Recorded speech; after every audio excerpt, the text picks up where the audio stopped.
Nah,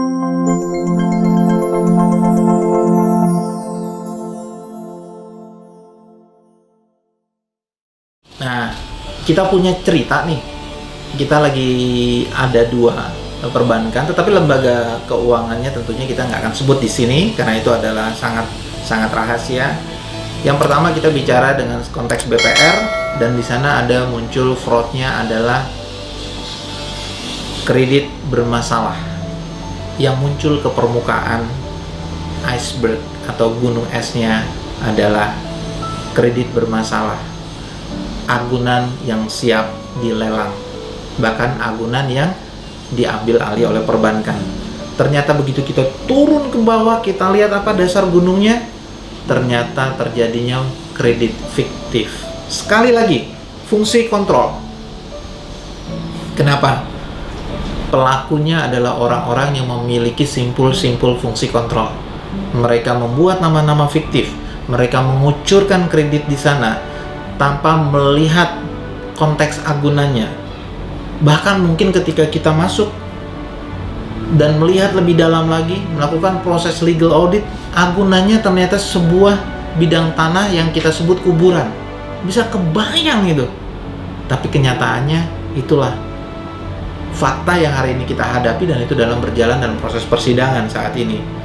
Nah, ini sekali lagi dalam konteks perbankan, lihat siapa simpul-simpul yang mampu mengendali perbankan, di sanalah tingkat kerawanannya. Maka seharusnya teman-teman OJK sebagai fungsi kontrol bisa turun, masuk lebih jauh ke dalam. Ada lagi yang lain, ada.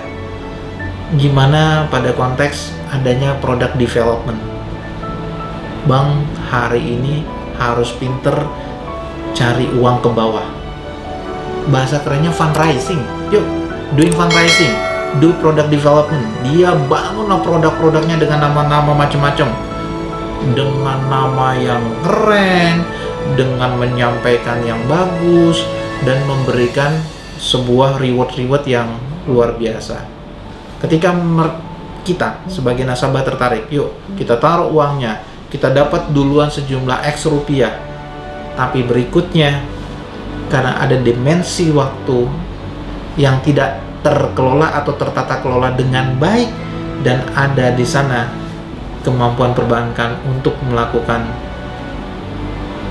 laporan-laporan fiktif, maka ini biasanya akan menjadi juga permasalahan. Kita baru dengar akhir-akhir ini bagaimana seorang kepala cabang bisa memindahkan dananya ke rekening-rekening tertentu, dan berikutnya baru terlihat setelah 1 tahun kemudian.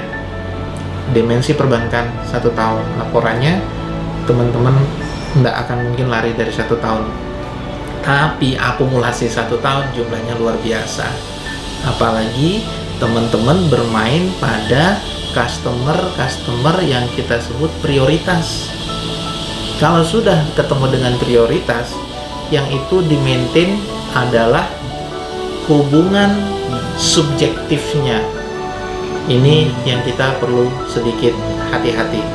Jadi buat teman-teman yang di dalam prioritas, selamat buat Anda karena Anda punya kemampuan lebih secara finansial, tapi juga buat Anda harus lebih banyak berhati-hati, be prudence, dan tetap saling mengisi dalam konteks legal bisnisnya.